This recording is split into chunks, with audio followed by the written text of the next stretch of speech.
کسی بستی میں ایک عورت بڑی صالح اور پاک باز عبادت گزار ہر وقت اللہ کی یاد میں مشغول رہتی تھی۔ اللہ پاک نے دنیا کی نعمتوں کے ساتھ دین کی دولت سے بھی خوب نوازا تھا۔ اللہ کی قدرت کہ اس کا نیک خدا ترس شوہر وفات پا گیا۔ اس کا ایک ہی لڑکا تھا۔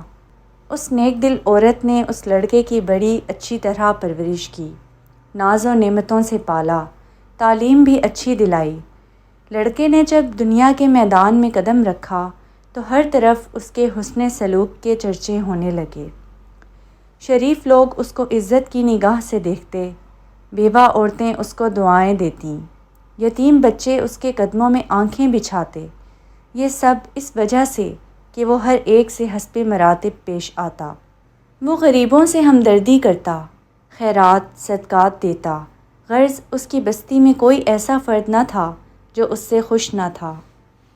اس کی بستی والے ایسے نیک لوگ تھے کہ ہر گھر سے قرآن پاک کی تلاوت کی آواز آتی تھی، مساجد میں درس قرآن اور اللہ کے ذکر کی مجلس ہوتی تھیں۔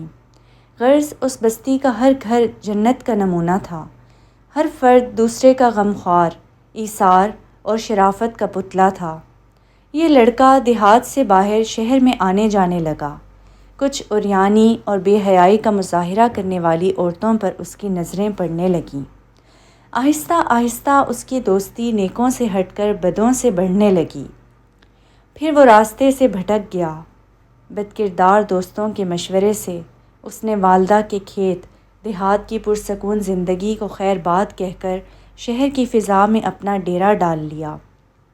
اس کے ڈیرے میں اب ہر قسم کے اوباش دوست اس کے گرد جمع ہونے لگے۔ ان بدکردار دوستوں نے اسے راہ حق سے ہٹا دیا۔ ماں مصلے پر بیٹھی ہر وقت اس کے لیے دعائیں کرتی۔ کبھی کبھی ماں سے ملنے شہر سے گاؤں چلا جاتا۔ آہستہ آہستہ وہ وقت آیا کہ مہینوں میں ایک چکر لگاتا۔ اسی اثناء میں اس کے بدکردار دوستوں کے ذریعے اس کی شناسائی ایک بدکار عورت سے ہو گئی، اور وہ اس کا اس قدر اسیر اور فریفتہ ہوا کہ اپنے باپ کی جائیداد فروخت کر کے اس پر لٹاتا رہا۔ آخر وہ وقت آیا کہ وہ عورت جس نے اپنے نیک دل شوہر کی زندگی میں کبھی کوئی دکھ نہیں دیکھا تھا، اب دوسروں کے گھر مزدوری کرنے لگی۔ بیٹا جب کبھی گاؤں آتا تو ماں مزدوری کے پیسوں سے بیٹے کو گھی لے کر دیتی، کوئی چیز بنا دیتی اور دعاؤں کے ساتھ رخصت کرتی۔ کافی عرصہ گزر گیا، لڑکا ماں کو ملنے نہ آیا۔ ماں بیٹے کی جدائی میں اپنے ہوش و حواس کھو بیٹھی۔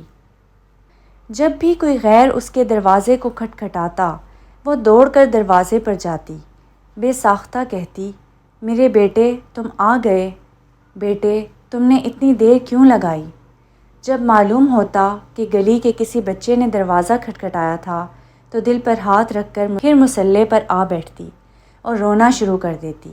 روتے روتے اس نیک دل کی بینائی بھی جواب دے گئی، اور پھر جب اس لڑکے کے پاس کچھ نہ رہا تو اس عورت نے اپنے یاروں سے مشورہ کیا کہ اب اس سے جان چھڑائی جائے۔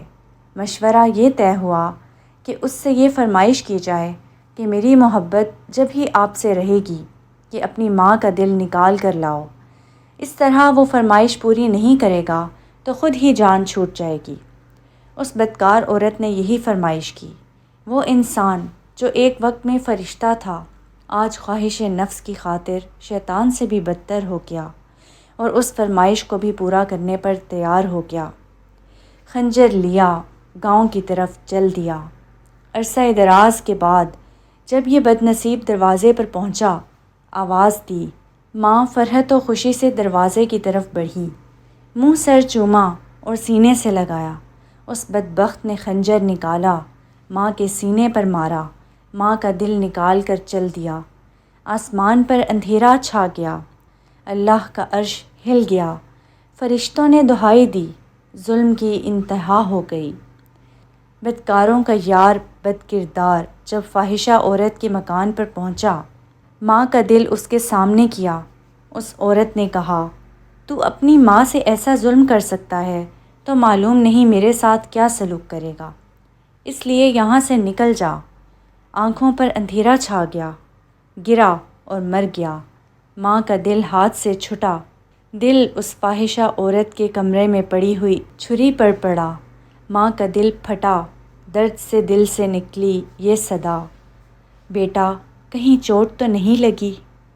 حاصل یاد رکھیے، اللہ تعالیٰ ماں باپ کے نافرمان اور بے ادب کی کسی بھی نیکی و انصاف کو قبول نہ فرمائے گا، لیکن اگر وہ توبہ کرے اللہ سے اور اپنی ماں کے ساتھ اچھا سلوک کرے، ہر وقت اس کو راضی اور خوش رکھنے کی جستجو میں رہے، تو پھر اللہ پاک معاف فرما دے گا، کیونکہ اللہ پاک کی رضا ماں کی رضا میں ہے اور اللہ پاک کی ناراضگی ماں کی ناراضگی میں ہے۔